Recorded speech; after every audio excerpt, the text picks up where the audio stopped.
ভাই বোনদের প্রতি আন্তরিক প্রীতি এবং শুভেচ্ছা।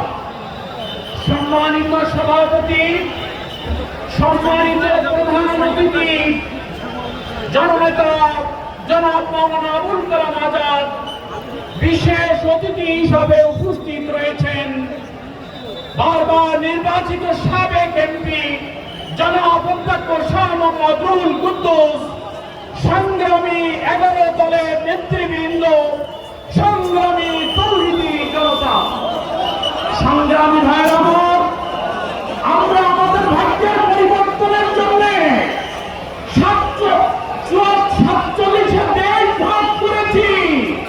আমাদের ভাগ্যের কি পরিবর্তন হয়েছে?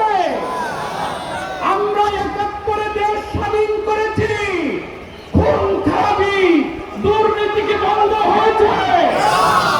আমরা 24-এ আবার দ্বিতীয়বার দেশ স্বাধীন করেছি, কিন্তু তারপরেও কি দেশের শান্তি এসেছে? আপনাদেরকে টিআইবির একটা রিপোর্ট আমি বলতে চাই। সংগ্রামী ভাইয়ের আমার, আজকে 17 মাস দ্বিতীয়বার দেশ স্বাধীন হওয়ার পরে আজকে দেশে যত অপকর্ম হয়েছে, খুন খারাপি হয়েছে, লুণ্ঠন ধর্ষণ হয়েছে, তার 92% করেছে বিএনপি, আর 8% করেছে অন্যরা। ক্ষমতায় যায়নি তাই। এরপরে যদি ধানের শীষে ভোট দিয়ে তাদেরকে সেখানে পাঠানো হয়, তাহলে তারা কি 100 ভাগ পূর্ণ করবে না? তাহলে কি সেখানে কি ভোট দেওয়ার কোনো সুযোগ আছে?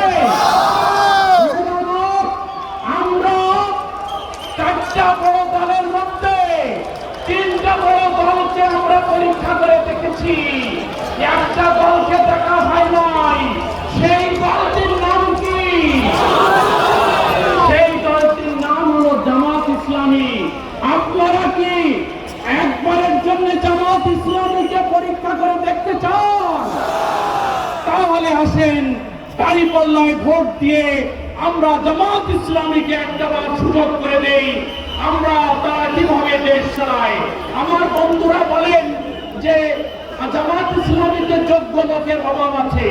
আমি তার জবাবে বলেছি, জামাত ইসলামীতে চাঁদাবাজির মতো যোগ্যতার লোকের অভাব আছে, দখলের যোগ্যতার অভাব আছে। জামাত ইসলামী দলীয় কর্মী কেন অন্যদেরকেও খুন করে না, অথচ বিএনপি ইতিমধ্যে 250 দলীয় নিজেদের কর্মীদেরকে খুন করেছে। সুতরাং এইসব যোগ্যতা আমাদের নেই। আমাদেরকে একটাবার সুযোগ করে দেন। আমরা যদি দেশ চালাতে ব্যর্থ হই, পরবর্তীতে আপনাদেরকে আর আমরা আহ্বান জানাবো না। সকলকে আগামী 12 তারিখে দাঁড়িপাল্লাকে বিজয়ী করার জন্য, জামাত ইসলামীর ক্যাবিনেট গঠনে সাহায্য করার জন্য আহ্বান জানিয়ে আমার কথা শেষ করছি। সকলকে মোবারক।